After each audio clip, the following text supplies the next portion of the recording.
how to fix glitch in Instagram chat.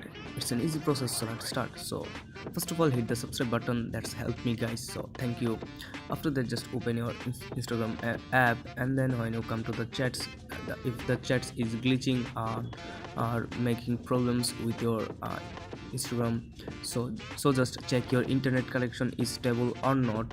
After that, just if your internet connection is stable, and then go to the any browser and search down detector or is Instagram down.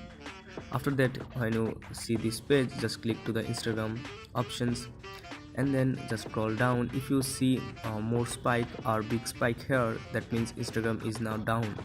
So after that, just uninstall and reinstall the Instagram app, and then your all problems will be gone. So that's the process I can fix glitch in Instagram chat. So hope this helps you. If this helps you, then don't forget to subscribe our channel for more informative videos, and don't forget to ask your problems in the comment section. So